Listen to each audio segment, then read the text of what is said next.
SB ইনস্টিটিউটের YouTube চ্যানেলে তোমাদের প্রত্যেককে ওয়েলকাম। সবাইকে শুভ নববর্ষের শুভেচ্ছা জানিয়ে আজকের ভিডিও শুরু করছি। আজকে আমরা আজকের ভিডিও সেশনে জিওগ্রাফির কিছু এমসিকিউ আলোচনা করব, যে এমসিকিউ গুলো আসন্ন ডব্লিউবিপি, মিসলেনিয়াস এবং ক্লার্কশিপ প্রত্যেকটা পরীক্ষার জন্য কিন্তু গুরুত্বপূর্ণ হতে চলেছে। সেই জন্য ভিডিওটি স্কিপ না করে অবশ্যই শেষ পর্যন্ত দেখো। যদি কেউ প্রথম এসবি ইনস্টিটিউটের ভিডিও দেখো, অবশ্যই চ্যানেলটিকে সাবস্ক্রাইব করো। ভিডিও ভালো লাগলে শেষে একটা লাইক করো এবং প্রচুর শেয়ার করো, তাহলে আমরা উপকৃত হব। তাহলে কথা না বাড়িয়ে বা সময় নষ্ট না করে দেখে নিই আজকের সেশনটাতে কি কি গুরুত্বপূর্ণ কোশ্চেন তোমাদের জন্য অপেক্ষা করছে। চলো, সবার প্রথম যে প্রশ্নটা দেখো, কালবৈশাখী কোন দিক থেকে প্রবাহিত হয়? দেখো, আজকের এই সেশনটাতে এমন কিছু প্রশ্ন নিয়ে আসা হয়েছে যে প্রশ্নগুলো পরীক্ষার জন্য গুরুত্বপূর্ণ, আবার পরীক্ষাতে আজকাল যে ধরনের প্রশ্ন আসছে একটু অন্যরকম, মানে ডিরেক্ট প্রশ্নর থেকে একটু ঘোরানো পেঁচানো কনসেপচুয়াল প্রশ্ন, সেই ধরনের প্রশ্নও তোমরা আজকের সেশনে কিন্তু কিছু পাবে। তাহলে দেখে নিই যে কালবৈশাখী কোন দিক থেকে প্রবাহিত হয়। সবার প্রথম কথা, কালবৈশাখী ভারতে সংঘটিত গ্রীষ্মকালের একটি কিন্তু ঝড়, বজ্র বিদ্যুৎ সহ ঝড়কে আমরা বলে থাকি কালবৈশাখী, যেটা ভারতবর্ষে কোন ঋতুতে হচ্ছে? গ্রীষ্মকালে হচ্ছে। এই যে কালবৈশাখী, এই যে ঝড়টা, এটার জন্য প্রধানত দায়ী কি? এই ঝড়টার জন্য দায়ী উত্তর পূর্ব আয়ন বায়ু এবং দক্ষিণ পশ্চিম মৌসুমী বায়ুর সংঘর্ষ। এই দুটো বায়ুর যখন সংঘর্ষ ঘটছে, তখন আমাদের ভারতের বেশ কিছু জায়গাতে আমরা কালবৈশাখী হতে দেখছি। যেমন আমাদের পশ্চিমবঙ্গে হয়, এছাড়া হয় ওড়িশাতে, এছাড়া অসমে হয়। তাহলে এই জায়গাগুলোতে কিন্তু ভারতের মধ্যে কালবৈশাখীর প্রভাব রয়েছে। এবার কথা হচ্ছে যে কালবৈশাখী কোন দিক থেকে প্রবাহিত হয়। মনে রাখবে, কালবৈশাখী এখানে যে কটা অপশন রয়েছে, দক্ষিণ পশ্চিম, উত্তর পূর্ব, উত্তর পশ্চিম এবং উত্তর পূর্ব, সরি এখানে না দুটো অপশনই সেম হয়ে গেছে, এটা একটুখানি খেয়াল রাখবে, এটা হবে হচ্ছে দক্ষিণ পূর্ব। হ্যাঁ, তাহলে দেখো খেয়াল করো যে এখানে যে কটা অপশন আমরা দেখতে পাচ্ছি, সেখানে যদি আমরা খেয়াল করি তাহলে রাইট অ্যান্সার হয়ে যাবে কোনটা? হয়ে যাবে হচ্ছে উত্তর পশ্চিম। কালবৈশাখীকে যার জন্য বলা হয় নর্থ ওয়েস্টার, অর্থাৎ নর্থ প্লাস ওয়েস্ট। যেহেতু উত্তর পশ্চিম দিক থেকে কালবৈশাখী প্রবাহিত হয়, সেই জন্য নর্থ প্লাস ওয়েস্ট এই শব্দটা ব্যবহৃত হয় এবং তার জন্যই কালবৈশাখীর অপর নাম হচ্ছে নর্থ ওয়েস্টার। তাহলে এই জায়গাটা খুব ভালো করে মনে রাখবে যে কালবৈশাখীর অপর নাম নর্থ ওয়েস্টার। কারণটা কি? কারণ এটা হচ্ছে নর্থ প্লাস ওয়েস্ট, অর্থাৎ উত্তর পশ্চিম দিক থেকে প্রবাহিত হয় বলে এই ঘূর্ণিঝড়টা বা এই বজ্র বিদ্যুৎ সহ ঝড়টার নাম কিন্তু কি হয়েছে? নর্থ ওয়েস্টার হয়েছে, যেটা কালবৈশাখী নামে আমাদের কাছে পরিচিত। এই প্রসঙ্গে আরো একটা ইনফরমেশন, সেটা হচ্ছে কালবৈশাখীকে অসমে অন্য আরেকটা নামে ডাকা হয়। সেই নামটা কি? কালবৈশাখীকে যেটা অসমে ডাকা হয় সেটা হচ্ছে বরদই ঝড়। তাহলে এইটাও ভালো করে মনে রাখবে যে অসমে বলা হচ্ছে কি? বরদই ঝড়। পরবর্তী প্রশ্নে যাচ্ছি। দেখো কি রয়েছে, চেরি ব্লসম ভারতের কোন রাজ্যে দেখা যায়? দেখো খুব ভালো একটা প্রশ্ন, যে আমরা জানি যে গ্রীষ্মকালে ভারতের বিভিন্ন জায়গাতে কোথাও কালবৈশাখী হয়, কোথাও আঁধি হয়, কোথাও দেখতে পাই আমরা চেরি ব্লসম হয়, কোথাও হয় আম্র বৃষ্টি। এগুলো কিন্তু সব আমাদের ভারতের গ্রীষ্মকালে হয়। তাহলে চেরি ব্লসম কোন রাজ্যে হচ্ছে? অপশন এ তে রয়েছে উত্তরপ্রদেশ, বি তে কেরালা, সি তে কর্ণাটক এবং ডি তে রয়েছে রাজস্থান। তাহলে এই জায়গাটা ভালো করে মনে রাখবে যে এই কোশ্চেনটার উত্তর হয়ে যাচ্ছে কি? উত্তর হয়ে যাচ্ছে কর্ণাটক। তাহলে এই চেরি ব্লসম সম্পর্কে কিছু তথ্য আমরা জেনে নিই। যেটা কেরালাতে এবং সমগ্র দক্ষিণ ভারতে, কেরালা, তামিলনাড়ু, কর্ণাটক এই রাজ্যগুলোতে আমের ফলন ভালো করতে গ্রীষ্মকালে যে বৃষ্টিপাতটা হয় তাকে আমরা বলে থাকি কি আম্রবৃষ্টি। এই যে আম্রবৃষ্টি এর ফলে কিন্তু কর্ণাটকে আমরা দেখতে পাচ্ছি কি কফির ফলনটা ভালো হচ্ছে। তাহলে চেরি ব্লসম কোন রাজ্যে দেখতে পাচ্ছি? কর্ণাটকে। কেন? এই আম্রবৃষ্টির ফলে কর্ণাটকের যে কফির উৎপাদন সেটা কিন্তু যথেষ্ট ভালো হয়। এই ঘটনাটাই বা একেই বলা হচ্ছে কিন্তু চেরি ব্লসম। দেখবে ভারতের মধ্যে যতগুলো রাজ্য রয়েছে তার মধ্যে সবথেকে বেশি কফি উৎপাদন করে কিন্তু কর্ণাটক। তাহলে এই কর্ণাটকে এবং কর্ণাটকে কফি গবেষণাগারও অবস্থিত, সেটা হচ্ছে কি চিকমাগালুর। তাহলে এই প্রসঙ্গেই মনে রাখবে তোমরা যে কফির ফলন ভালো করতে চেরি ব্লসম খুব উপযোগী, আর এটা কিন্তু কর্ণাটকে কফির উৎপাদনকে অনেকটা বাড়িয়ে দেয়। পরবর্তী প্রশ্ন দেখো, পরের যে প্রশ্নটা সেটা কি মৌসিনরাম কোন পাহাড়ের ঢালে অবস্থিত? এটাও বেশ ভালো একটা প্রশ্ন। অপশন এ তে রয়েছে গারো, বি খাসি, সি জয়ন্তিয়া এবং ডি হচ্ছে পশ্চিম ঘাট। তাহলে এক্ষেত্রে কোনটা হবে রাইট অ্যান্সার? আমরা প্রত্যেকেই জানি, যারা মোটামুটি ভাবে একটু পড়াশোনার মধ্যে রয়েছে তারা জানি মেঘালয়ের অন্যতম তিনটে গুরুত্বপূর্ণ পাহাড় হচ্ছে গারো, খাসি এবং জয়ন্তিয়া। এই পাহাড়গুলো কিন্তু মেঘালয়ের সমান্তরাল ভাবে অবস্থান করছে। আর পশ্চিম ঘাট তো রয়েছে একদম দক্ষিণ ভারতে। তাহলে দেখা যাচ্ছে কি মৌসিনরাম হচ্ছে, মৌসিনরামের বিশেষ বৈশিষ্ট্য কি? এটা হচ্ছে বিশ্বের সর্বাধিক বর্ষণ সিক্ত স্থান। তাহলে যেখানে বিশ্বের সবথেকে বেশি বৃষ্টিপাত হয় সেটাই হয়ে যাচ্ছে কিন্তু মৌসিনরাম।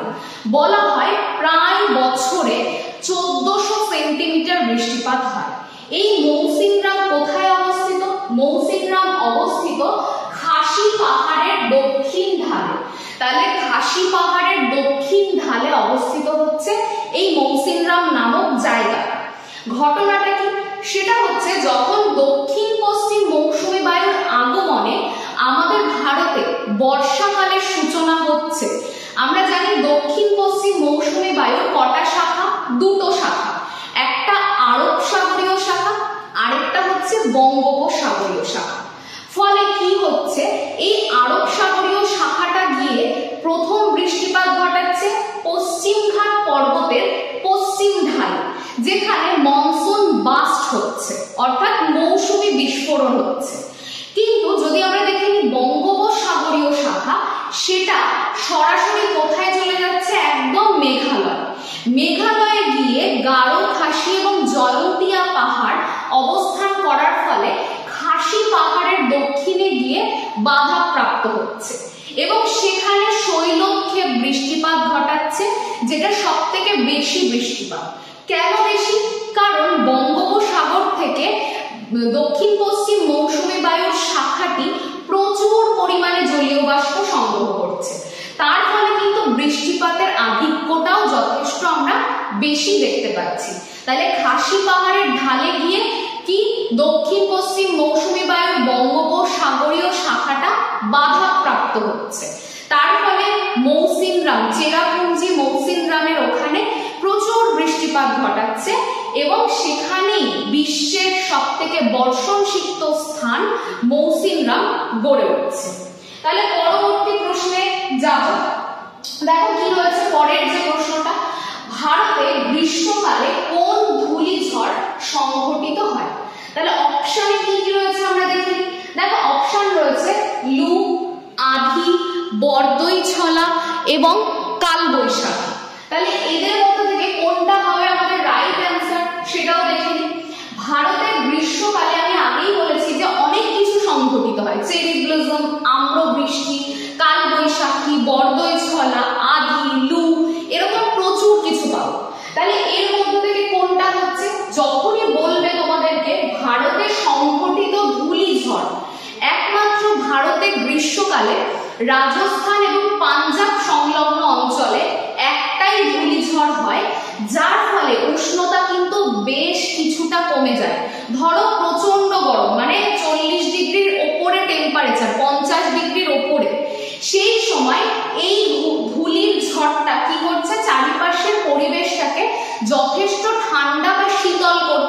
সাহায্য করছে। তাহলে এখানে একমাত্র উত্তর এটাই হবে, সেটা হচ্ছে অপশন বি, আধি। ভারতে সংঘটিত একমাত্র ধূলি ঝড় হচ্ছে এই আধি, যেটা ভারতে গ্রীষ্মকালে হয় এবং এটা কোথায় হয়? রাজস্থান এবং পাঞ্জাব সংলগ্ন অঞ্চলে হয়। এই ধূলি ঝড়টা কিন্তু কোনো রকমের বৃষ্টিপাত ঘটায় না, মানে শুধুমাত্র ধুলোর ঝড় হবে, এর ফলে কোনো বৃষ্টিপাত কিন্তু হবে না এবং এর ফলে কি হচ্ছে? পরিবেশের তাপমাত্রা বেশ খানিকটা কিন্তু হ্রাস পাচ্ছে। তাহলে পরবর্তী প্রশ্নে যাব, যে কি অপেক্ষা করছে। কোন রাজ্যের উপকূলে বছরে দুবার বৃষ্টিপাত হয়? এই যে প্রশ্নটা, এটা কিন্তু বহু জায়গাতে আমরা দেখতে পাই, বেশ পরীক্ষাতে আসার মতনই একটা প্রশ্ন। তাহলে দেখো, কোন রাজ্যের উপকূল? অপশন এ তে রয়েছে কেরালা, বি তে রয়েছে তামিলনাড়ু, সি তে অন্ধ্রপ্রদেশ এবং ডি তে রয়েছে মহারাষ্ট্র।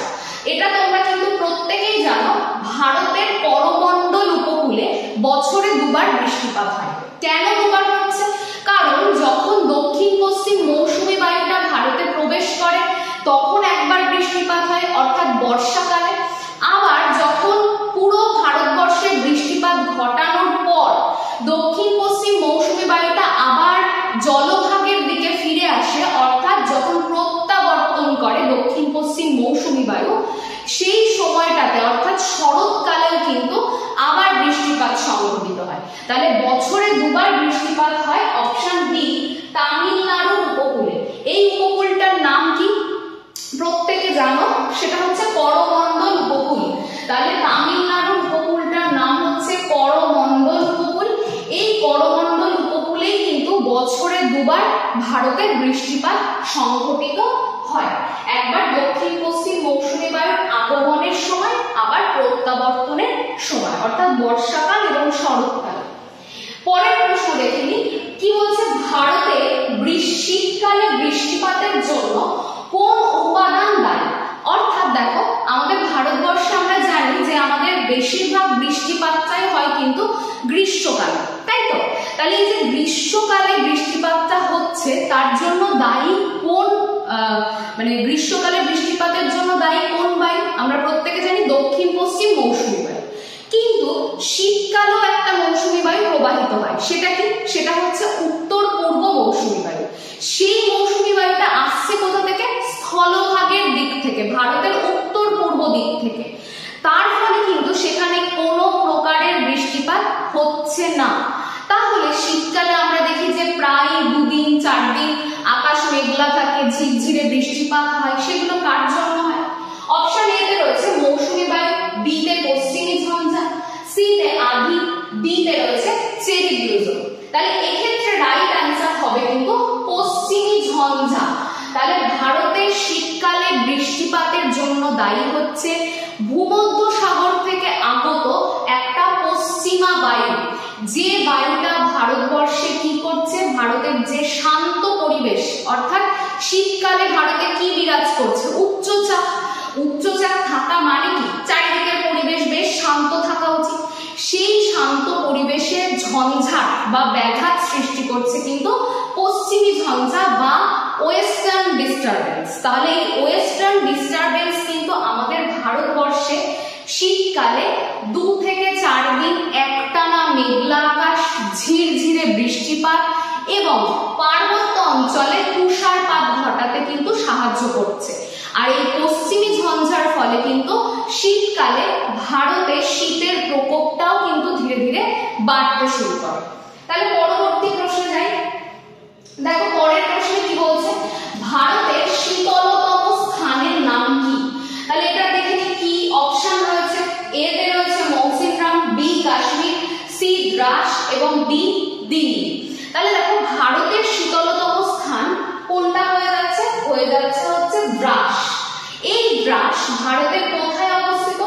ভারতের লাদাখে অবস্থিত। তাহলে দ্রাসটা কোথায় অবস্থিত? লাদাখে অবস্থিত। এখানে বলা হয় যে -23 ডিগ্রি সেলসিয়াস, মতান্তরে কেউ কেউ বলেন যে -40 ডিগ্রি সেলসিয়াস উষ্ণতা কিন্তু নেমে যায়। তাহলে ভারতের সবথেকে শীতলতম স্থান হচ্ছে লাদাখের দ্রাস, যে জায়গাটার তাপমাত্রা কততে থাকে? একদম সর্বনিম্ন প্রায় বলা হয় -23 ডিগ্রি সেলসিয়াস থাকে। পরের প্রশ্নটা দেখো কি বলছে, যে আইএমডির সদর দপ্তর কোথায় অবস্থিত? প্রথমে আগে তোমরা নিজেরাই জানো প্রত্যেকেই আইএমডির ফুল ফর্ম কি। আইএমডির ফুল ফর্ম হচ্ছে ইন্ডিয়ান মেট্রোলজিক্যাল ডিপার্টমেন্ট, যেটা আমাদের আবহাওয়া দপ্তর নামে পরিচিত ভারতে। তাহলে ইন্ডিয়ান মেট্রোলজিক্যাল যে ডিপার্টমেন্টটা সেটা ভারতের কোথায় অবস্থিত, এর সদর দপ্তর? তাহলে অপশন এ হয়ে যাবে, এটা রাইট অ্যান্সার। এটা হচ্ছে দিল্লিতে অবস্থিত। তাহলে আইএমডির সদর দপ্তর বা হেড অফিস অবস্থিত কিন্তু দিল্লিতে। পরবর্তী প্রশ্ন দেখো, গ্রীষ্মকালে ভারতে কোন উষ্ণ ও শুষ্ক বায়ু প্রবাহিত হয়? ভীষণ ভালো প্রশ্ন। গ্রীষ্মকালে ভারতে কোন বায়ু প্রবাহিত হয় যেটা প্রচন্ড উষ্ণতাকে বাড়িয়ে দেয় এবং শুষ্কতাকে বাড়িয়ে দেয়? সেটা হচ্ছে ভূপৃষ্ঠের সমান্তরালে এই বায়ুটা প্রবাহিত হয় এবং এই বায়ুটা কি করছে, মানুষের মৃত্যু বা যে কোনো পশুদের মৃত্যুর জন্য কিন্তু এই বায়ুটা কিন্তু ভীষণভাবে দায়ী। অপশন এ তে দেখো রয়েছে জেট বায়ু, বি তে রয়েছে আধি, সি তে রয়েছে লু, ডি তে রয়েছে এল নিনো। তাহলে এখানে রাইট অ্যান্সার কোনটা হবে? রাইট অ্যান্সার হয়ে যাবে অপশন সি। কারণ তোমরা প্রত্যেকে জানো যে লু এর প্রভাবে, লু হচ্ছে এক ধরনের তাপপ্রবাহ, এই লু এর প্রভাবে কিন্তু গ্রীষ্মকালে প্রচুর মানুষ সহ গবাদি পশুদের কিন্তু মৃত্যু পর্যন্ত হয়। তাহলে এই লু কিন্তু গ্রীষ্মকালে প্রবাহিত হচ্ছে। কেমন ধরনের বায়ু এটা? উষ্ণ এবং শুষ্ক, মানে এর প্রভাবে কোনো বৃষ্টিপাত হওয়ার কিন্তু সম্ভাবনা নেই, বরঞ্চ মানুষের কাছে এটা ক্ষতিকারক। পরের দেখো কি রয়েছে, নিম্নলিখিত কোনটি ভারতের বৃষ্টিচ্ছায় অঞ্চল? তাহলে অপশনে দেখে নেব যে কি কি রয়েছে। অপশনে পূর্বঘাট পর্বতমালা আছে, তারপরে আছে শিলং, তারপরে আছে চেরাপুঞ্জি, তারপর রয়েছে অসম। তাহলে কোনটা রাইট অ্যান্সার হচ্ছে এখানে? দেখো নিম্নলিখিত কোনটা বৃষ্টিচ্ছায় অঞ্চল, যদি আমরা খেয়াল করি দেখবে ভারতে কিন্তু দুটো বৃষ্টিচ্ছায় অঞ্চল রয়েছে। কেন দুটো? কারণ দক্ষিণ পশ্চিম মৌসুমী বায়ু কটা শাখা? দুটো শাখা, একটা আরব সাগরীয় শাখা, একটা বঙ্গোপসাগরীয় শাখা। এই আরব সাগরীয় শাখাটা প্রথম গিয়ে বৃষ্টিপাত ঘটাচ্ছে পশ্চিমঘাট পর্বতের পশ্চিম ঢালে, কিন্তু পশ্চিমঘাট পর্বতের পূর্ব ঢালটাতে কিন্তু বৃষ্টিপাত সেভাবে হয় না। সেই জন্য পশ্চিমঘাট পর্বতের পূর্ব ঢালটাও কিন্তু একটা বৃষ্টিচ্ছায় অঞ্চল। কিন্তু এখানে কি পশ্চিমঘাট পর্বতের পূর্ব ঢাল অপশনে আছে? নেই। তাহলে আরেকটা কি হতে পারে সেটা দেখো, শিলং হয়ে যাচ্ছে এখানে কিন্তু রাইট অ্যান্সার। তার কারণ হচ্ছে মেঘালয়ে অবস্থিত হচ্ছে এই শিলং। যখন বঙ্গোপসাগরীয় শাখাটা ভারতবর্ষে প্রবেশ করছে এবং গারো পাহাড়ের দক্ষিণ ঢালে প্রচুর বৃষ্টিপাত ঘটাচ্ছে, এই দক্ষিণ ঢালে যখন বৃষ্টিপাতটা ঘটাচ্ছে সেখানে মৌসিনরাম তৈরি হচ্ছে। গারো পাহাড়ের ঠিক বিপরীত ঢালটাতেই রয়েছে কিন্তু শিলং, যেখানে কিন্তু মৌসিনরামের মতো বৃষ্টিপাত হয় না, অনেকটাই কম হয়। কারণ বায়ু কি করে, বায়ু তার জলীয় বাষ্পটাকে হারিয়ে ফেলে। তাহলে এটাকে বলা হচ্ছে কিন্তু শিলংটাকে বলা হচ্ছে সেই জন্য বৃষ্টিচ্ছায় অঞ্চল, কারণ বঙ্গোপসাগরীয় শাখা গিয়ে খাসি পাহাড়ে বাধাপ্রাপ্ত হয়, সেখানে প্রচুর বৃষ্টিপাত হয়, যেখানে মৌসিনরাম তৈরি হয়েছে। তার বিপরীত দিকেই রয়েছে শিলং, যেটা কিন্তু বৃষ্টিচ্ছায় অঞ্চল হিসেবে আমাদের কাছে পরিচিত। তোমরা কিন্তু অবশ্যই এই ভিডিওটা কেমন লাগছে কমেন্ট সেকশনে ভালোভাবে জানাবে। আর কি কি চাইছো জিওগ্রাফি রিলেটেড বা মানে জিওগ্রাফি রিলেটেড জিকে থেকে আমাকে অবশ্যই তোমরা কিন্তু কমেন্ট সেকশনে জানাবে। আর এই রকম ভিডিও কি তোমাদের কাছে হেল্পফুল সেটাও কিন্তু তোমরা কমেন্ট করে জানাবে। পরের প্রশ্ন দেখো কি বলছে, ভারতে সর্বাধিক খরা সৃষ্টিকারী উপাদান কোনটা? তাহলে কোন বায়ুটা বা কোন সমুদ্র স্রোতটা খরা তৈরি করে? কেন সমুদ্র স্রোত বললাম? কারণ দেখো মৌসুমী বায়ু আর জেট বায়ু দুটোই কিন্তু বায়ু, কিন্তু যদি আমরা দেখে নিই লা নিনা আর এল নিনো, এরা কি বায়ু?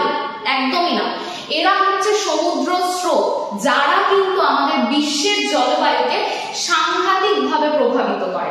তাহলে এটাও কিন্তু মনে রাখবে, এল নিনো হচ্ছে উষ্ণ সমুদ্র স্রোত আর লা নিনা হচ্ছে শীতল সমুদ্র স্রোত, যারা পুরো পৃথিবীর জলবায়ুকে কিন্তু পরিবর্তন করে দিতে পারে। কিন্তু এই সমুদ্র স্রোতগুলো কিন্তু প্রত্যেক বছর দেখা যায় না, এদের আবির্ভাব ঘটে না। 2 থেকে 5 বছর, কখনো 7 বছর বাদে বাদে কিন্তু এদের আবির্ভাব ঘটে। তাহলে প্রথমেই দেখো কি হয়ে যাচ্ছে আমাদের উত্তর। দেখো আমাদের ভারতবর্ষে খরা তৈরি করার জন্য 43%, কত পার্সেন্ট? 43% দায়ী হচ্ছে কিন্তু এই এল নিনো নামক উষ্ণ সমুদ্র স্রোত। আর লা নিনা, এটা কিন্তু ভারতবর্ষে দক্ষিণ পশ্চিম মৌসুমী বায়ুকে আসার জন্য, মানে আসার পথটাকে ত্বরান্বিত করে, মানে আস্তে দ্রুত আসার জন্য আগমন ঘটায়। তাহলে লা নিনা হচ্ছে ভারতবর্ষে বৃষ্টিপাতের জন্য দায়ী। যদি বন্যা পরিস্থিতি হয় বা অতি বৃষ্টি হচ্ছে, সেটা লা নিনার কারণে হয়। আর ভারতে যদি দেখি প্রচন্ড খরা, মৌসুমী বায়ু ঢুকতেই পারছে না, ভারতে প্রবেশ করতে পারছে না, তাহলে তার জন্য দায়ী কি হচ্ছে? এল নিনো। 43% দায়ী হচ্ছে খরা তৈরি করে, ভারতে দক্ষিণ পশ্চিম মৌসুমী বায়ুটাকে আসতে দেরি করিয়ে দেয়। তার ফলে কি হচ্ছে? অনাবৃষ্টিতে কিন্তু চারিদিকে খরা পরিস্থিতি তৈরি হয়। পরের প্রশ্ন দেখে নেব। দেখো পরের প্রশ্নে কি বলছে, ভারতের উষ্ণতম স্থান কোনটি? দেখো ভারতের উষ্ণতম স্থানের মধ্যে অপশন এ তে রয়েছে ব্রিয়াওয়ালি, বি তে রয়েছে বক্সা, সি তে যোধপুর, ডি তে কোনোটিই নয়। তাহলে এখানে উত্তর হয়ে যাচ্ছে ব্রিয়াওয়ালি, কারণ ব্রিয়াওয়ালি রাজস্থানে অবস্থিত একটা জায়গা, যেটা কিন্তু পুরো ভারতের মধ্যে সবথেকে উষ্ণতম স্থান। যোধপুর রাজস্থানে, কিন্তু এটা ব্রিয়াওয়ালির মতো উষ্ণ নয়। আর বক্সা তো রয়েছে পশ্চিমবঙ্গে, এটা পশ্চিমবঙ্গের সবথেকে আর্দ্রতম স্থান নামে আমাদের কাছে পরিচিত। দেখো আজকে আমরা একটা জিওগ্রাফির সুন্দর সেশন করলাম, যেখানে ন্যাশনাল পার্কের কিছু প্রশ্ন, ভারতের জলবায়ু থেকে কিছু প্রশ্ন, কিছু স্বাভাবিক উদ্ভিদের প্রশ্ন, কিছু মৃত্তিকার প্রশ্ন, এগুলো নিয়ে আমরা কিন্তু মূলত আজকের ভিডিওটাতে আলোচনা করলাম। যারা শেষ পর্যন্ত ভিডিওটি দেখেছো তাদেরকে তো অবশ্যই ধন্যবাদ জানাবো। আর যদি কেউ নাও দেখে থাকো, অবশ্যই ভিডিওটি পজ না করে বা স্কিপ না করে দেখো, কারণ প্রত্যেকটা প্রশ্ন এবং তার থেকে দেওয়া ইনফরমেশন কিন্তু তোমাদের পরীক্ষার জন্য ভীষণ উপযোগী হতে চলেছে।